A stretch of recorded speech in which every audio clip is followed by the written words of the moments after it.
Okay guys, got a new training for you all today. I think this is going to be not only useful for people joining the program, but also people who have been with us for a long time. It's kind of like I guess a bit of reflection and just kind of reminding you of kind of why you are doing this and why you've joined the program. Like this isn't just a kind of training program in terms of, running in the gym and nutrition. I honestly consider it like a personal development program. So I'm just going to run over a few things here.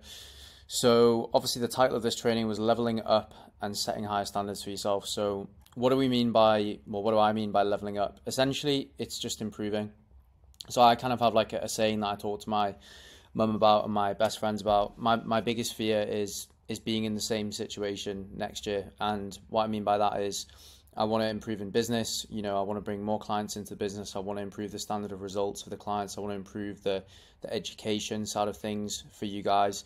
I have personal investment targets that I want to improve on each year. Obviously, my own fitness. I want to be in better physical condition every year. Obviously, I'm doing a photo shoot at the moment. I've decided that's something I'm going to do every single year, and every year I want to top the condition. I want to come in with more muscle mass and probably a little bit leaner. Obviously, I've got running goals as well. I want to improve on my half marathon time every single year, and obviously just personal goals too. So for me, that would be kind of like continuing to upgrade my network and kind of learning to kind of take more downtime and things like that. So that's kind of my view on it. I think we should all be looking to improve it every single year and every like quarter, to be honest.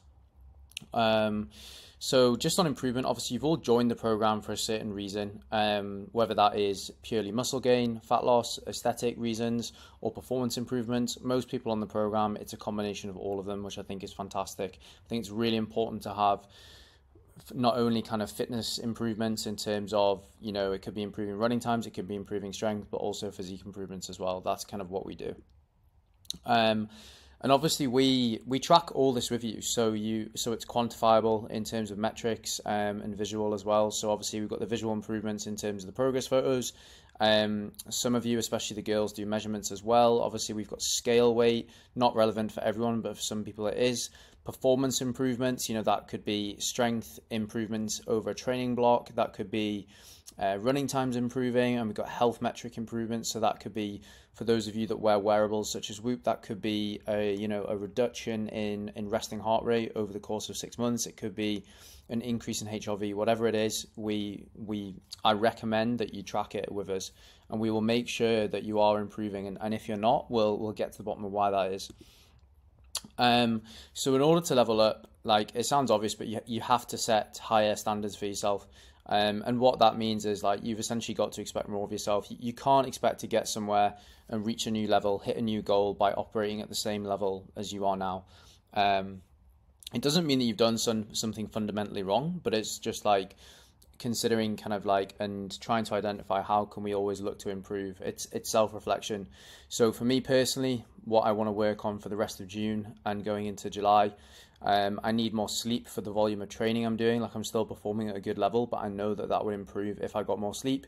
Meal timing, I'm in a deficit at the moment, so I know that if I had more accurate meal timing, my performance certainly in the gym would improve. And hydration, since I've come back to the UK, I'm not getting as much water in, just because in Dubai it was very, very hot and I was always wanting to drink water, whereas now I'm struggling to hit my target of 4 liters a day. I'm still doing it, but I have to make more of a conscious effort to do that.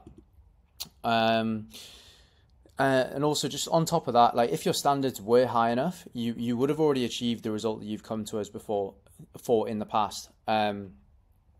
It's easy to kind of just coast and maintain the same level. Like it's easy to maintain a condition. If you're already quite lean, it's easy to maintain that and it's hard to take it to the next level.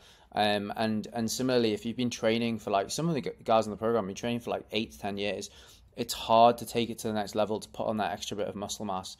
So yeah, it's hard to continually improve. Of course, there are gaps in knowledge. Like a lot of people join the program because they genuinely don't have the knowledge required to actually take it to the next level. But a big part of the reason that a lot of you guys have joined is because obviously you want to level up, and us keeping you on track in terms of the accountability that we provide through the check-ins, the one-to-one support on WhatsApp, the Zoom calls, and these sort of educational videos.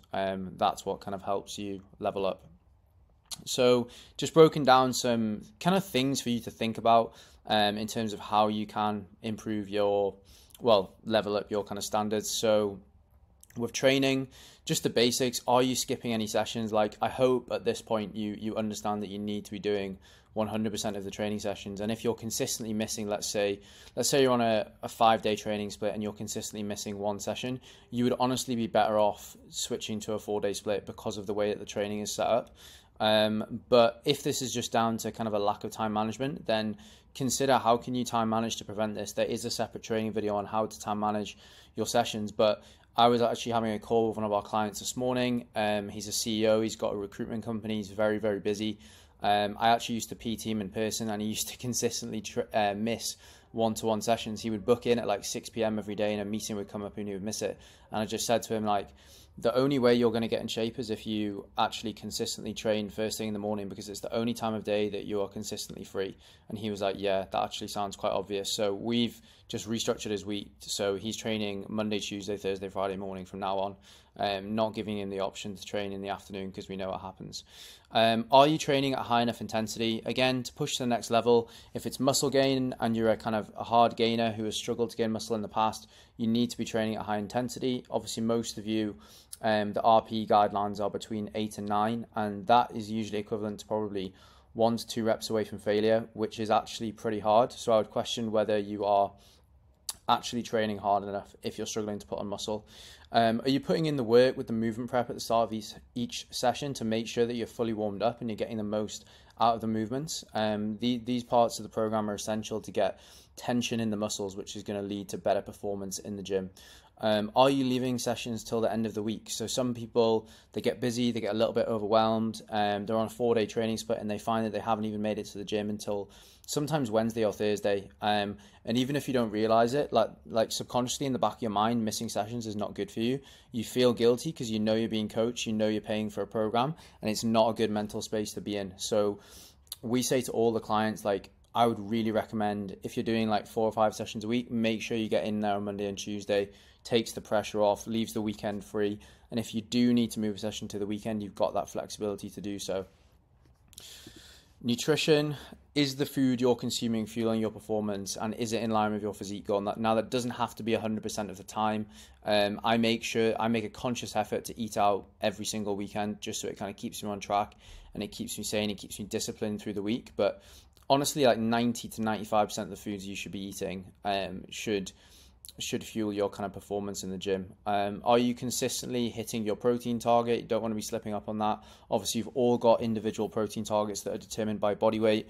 So important that you hit those, not only for maintaining and building muscle mass, but also for keeping you satiated for those of you that are in a calorie deficit. So really, really important there. Are you consistently going over calories? Obviously sounds like an obvious one, but if you're not losing fat and you're hitting your step count goal, you're hitting all your training sessions, you're doing your cardio, if you've got that in the program, this is the obvious one and where you're probably falling down. And just within that as well, are you actually tracking everything? Are you tracking liquid calories? Are you cooking with oil that you're not tracking? Are you putting, condiments with calories in? Make sure that everything is tracked. Are you consuming too much alcohol, or are you drinking too often? Obviously, drinking too often means that your testosterone is going to be consistently at a lower level, because if you're having more than, I think, 4 drinks, it's going to take up to 72 hours for your testosterone to come back to baseline. So if you're having a drink on a Wednesday and a Saturday, your testosterone is going to be consistently low, which is going to obviously inhibit your ability to build muscle, and it's also going to hamper your sleep and therefore recovery. In terms of lifestyle factors, one sec, I'm going to pause this. So lifestyle factors, are you getting enough sleep? I know it's easier said than done when a lot of you are busy and working late hours in the office, but if you're not able to consistently hit your sleep target through the week, try and bump it up on the weekend, and focus on not only sleep duration, but also sleep quality as well. So if you feel like you're having poor sleep, make sure that you're cutting off caffeine at the latest 2 p.m. Make sure that your room temperature is around, definitely below 20 degrees, preferably closer to 16 if you can control that. Are you having enough downtime? Something I am very guilty of, and not getting enough of that. But essentially it's like taking some time off in order to kind of let you come back better. So I've kind of figured out how I work, and now what I like to do is I like to push for like 6 weeks hard and then take not a week off, but they pull back a little bit and then go again rather than just trying to keep going and going and going. I find that my productivity is a lot better if I do that, but everyone's different. It's just about finding out what works for you. And recovery, it depends on the volume of training that you're doing, but for the hybrid athletes that we've got in the program that are running and lifting, then obviously consider using saunas, consider maybe getting a deep tissue once a month, maybe doing some foam rolling, maybe putting some extra effort into your mobility work. And the last one I think is one that a lot of people don't talk about, but actually so important, is social circle. Like, are the people that you're hanging around with, are they doing similar things? Have they invested in an online coaching program? Potentially not. And like, that's something that I've found massively beneficial since I moved to Dubai, was just hanging out around similar people to myself that were driven with business and driven with fitness. And I found it a lot easier to kind of adhere to the standards that I've set myself than when I was kind of in the UK and I was hanging around with people that weren't necessarily on the same path as me. So I think that's something to consider. It's conversations that I've had with a lot of our clients recently. Like, for example, we've got a girl in the program who's doing a half Ironman, who's got a crazy intense training schedule, and she said that her boyfriend and her friends and her family are incredibly supportive of her, and that has had a massive impact on her getting to the gym sometimes twice a day and getting things done. So yeah, just some things to think about there. But just want to kind of leave on, we can always be doing more, and that doesn't mean doing more in terms of volume, like doing more training, doing more cardio, whatever it is. It just means focusing on optimizing and focusing on quality, and not just trying to, do more in terms of what I've just said there. So just because you can do more, it doesn't mean you're doing anything fundamentally wrong, but we should always be looking to improve. And that's why there's that question in the check-in form, which says, what are you going to do going into next week to improve on this week? We should always be thinking about that. But yeah, hope you found that useful.